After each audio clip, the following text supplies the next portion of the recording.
শিক্ষার্থীরা আজ তোমাদের জন্য এই অঙ্কটা সমাধান করব। দেখো, যদি পি কিউ আর এস এবং এস ক্রমিক সমানুপাতিক হয় তবে প্রমাণ করো যে P square minus Q square plus R square into Q square minus R square plus S square equal P Q minus Q R plus R S whole square. তাহলে আমরা কি করব, লেফট সাইড করব এবং রাইট সাইড করব। Left সাইডের উত্তর এবং রাইট সাইডের উত্তর সমান হবে। যদি লেফট সাইডের উত্তর এবং রাইট সাইডের উত্তর সমান হয় তাহলে আমাদের প্রমাণ হবে। তাহলে আমাদের আগে লিখতে হবে, দেওয়া আছে পি কিউ আর এবং এস ক্রমিক সমানুপাতিক।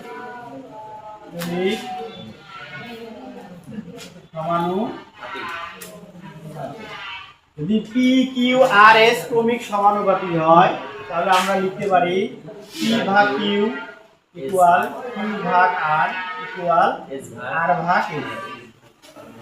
তাহলে আমরা এটা সমান সমান কে ধরবো।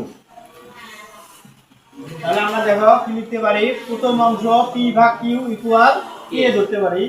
তাহলে পি ভাগ কিউ ইকুয়াল কে। তাহলে আমরা যদি আর আর গুণ করি, কে নিচে মনে মনে আছে 1। তাহলে পি দিয়ে 1 গুণ করলে হবে পি ইকুয়াল কিউ কে।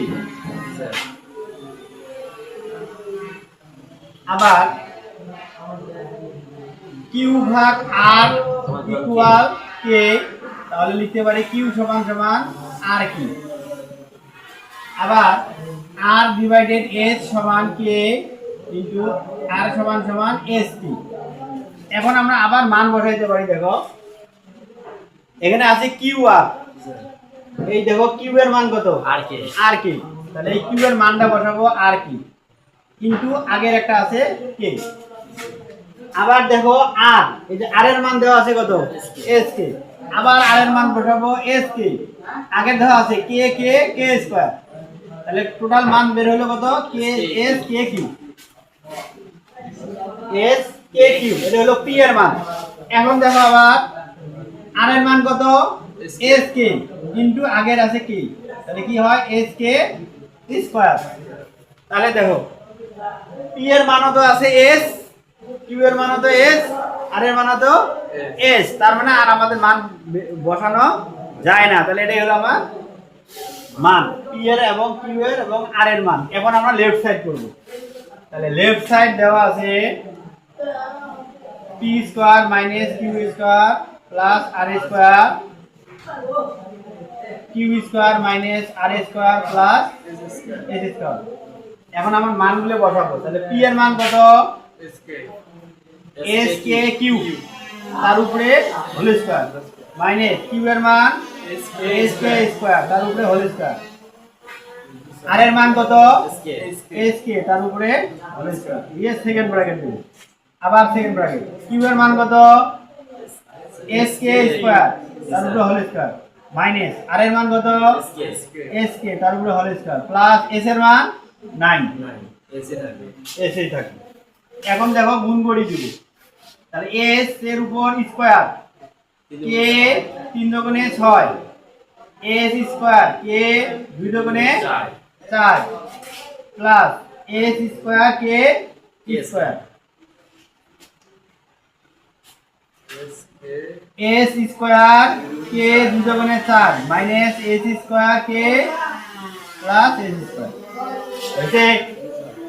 এখন দেখো এখানে এস আছে কয়টা দুইটা, এখানে দুইটা, এখানে দুইটা, তার মানে আমরা এস দুইটা কমন নিতে পারি।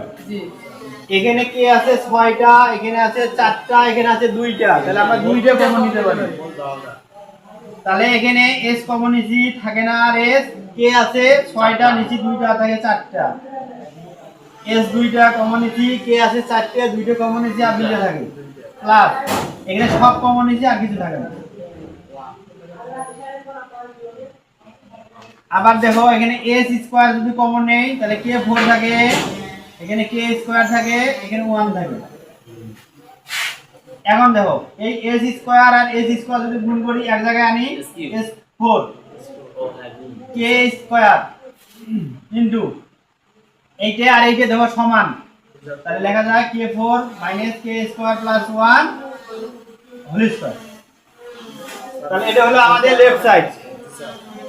এখন আমরা করব রাইট সাইড। রাইট সাইডটা দেখো, রাইট সাইডে কি আছে pq minus qr plus rs তার উপরে হোল স্কয়ার।